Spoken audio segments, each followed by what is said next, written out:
स्वागत है आप सभी का फिर से एक बार मेरे चैनल रूब्रिक मेनिया पे। मेरा नाम है उदय चंदा राणा। आपका आज एक चैलेंज है कि आप इस रूब्रिक को गेस कर सकते हो। चलिए देखते हैं answer. So today's rubric is mind kill, desire to kill the person that contradicts her. Single remedy is merc soul.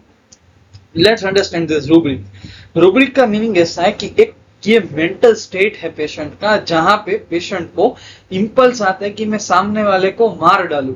क्यों मार डालना चाहता है? क्योंकि वो पर्सन ने उस पर्सन को कॉन्ट्राडिक्ट किया, उस पर्सन को इनकरेक्ट किया, उस पर्सन को अपोज किया। अभी समझते हैं मर्क्यूरी। मर्क्यूरी क्या है? एक एलिमेंट्स है जो 12th group of periodic table में हम फाउंड करते हैं। सिंबल है Hg। Let's understand the mercury patient. Mercury patient की जो मेन थीम होती है वो है power. They want power anyhow. They want to build their kingdom. Kingdom in the sense you can tell kingdom in any way, like that of business, like that of studying, like that of getting topper. Means they want to become king. So what is the nature of a mercury patient according to Jan Solton? First is suspicion and distrust. The patient feels betrayed, spied upon and poisoned. Patient को ऐसा लगता है कि कोई मेरे पे ताकाजाकी कर रहा है, कोई मेरे पे स्पाई कर रहा है, किसी ने मेरे को जहर दे दिया।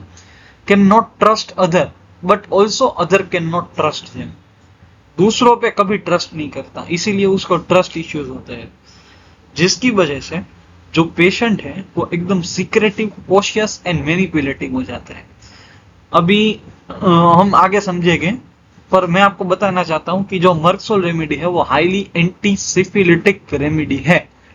एंटी सिफिलिटिक में पेशेंट एकदम अलर्ट होता है, पेशेंट एकदम कॉशियस होता है और पेशेंट का नेचर भी एकदम सीक्रेटिव होता है। Second is violence and dark thought. Destructive impulse में imagine stabbing, poisoning, killing. Patient सोचता है इसने मेरे को कॉन्ट्रैक्ट किया, मैं उसको चाकू से मार डालूंगा, उसको पॉइजन से मार डालूंगा।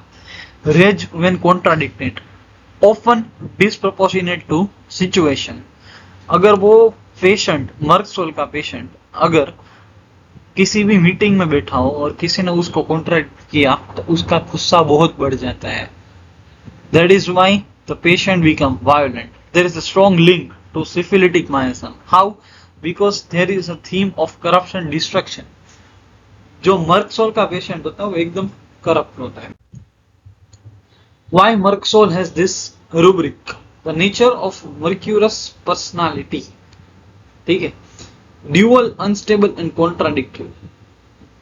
The patient can't bear opposition. Opposition bear नहीं करता, dual nature का है, कभी लव में होता है, कभी हेट में चला जाता है। Suspicious and hypersensitivity, feels watched, betrayed and poisoned. उसको लगता है कोई मेरे पे ताकाजाकी कर रहा है, कोई मेरे को देख रहा है, अगर किसी ने मेरे को पॉइजन दे दिया तो। Next is irritable. Contradiction hurts their price. Contradiction hurts their pride and excites their rage. Next is violent and destructive impulse. Mercury belongs to the syphilitic मायासम.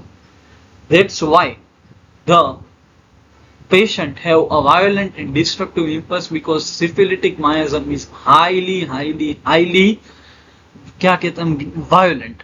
Then it is a restlessness of mind, always in tension.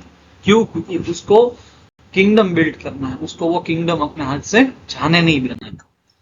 Next is why contradiction triggers the killing impulse.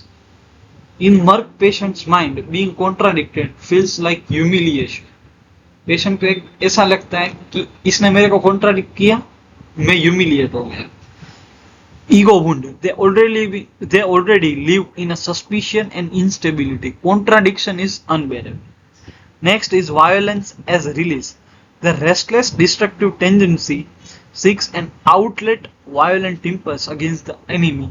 एक तो बेचैन है, उसमें से उसका destructive tendency, जिसकी वजह से वो कॉन्ट्राडिक्शन को सहन नहीं कर पाता, इसी वजह से पेशेंट वो वायलेंट हो जाता है। मैं आपको एक यहाँ पे स्टोरी बताना चाहता हूँ जो मर्कसोल के रिलेटेड है। स्टोरी कुछ इस प्रकार से है कि एक इराक के कंट्री में एक राजा था। वो राजा एकदम पावरफुल था। अभी राजा है तो उसको डर तो लगेगा कि मेरा कोई सिंहासन खींच न लेगा, मेरी जगह पे और कोई आ जाएगा। तो वो एक बार उसने एक मीटिंग बुलाई, उसने सभी को कहा कि कोई सजेशन हो तो बोलो, मैं ये डिसीजन ले रहा हूं। तो एक बंदे ने ऐसा कहा कि राजा जी आप ये करो, उसके बदले आप ये करो। उसने डायरेक्ट अपने सेनापति को ऑर्डर दिया, किल हिम। क्यों? कि उसने राजा को कॉन्ट्राडिक्ट किया, राजा का ईगो हर्ट हुआ और राजा ने वायलेंस में आके उसको किल करने की, उसको डिस्ट्रक्ट करने की वहां पे इजाजत दी। तो ये था आज का रूब्रिक। आई होप आप सब लोगों को अच्छा लगा होगा। अगर आप लोगों को अच्छा लगे तो please like, share and subscribe. Thank you so much.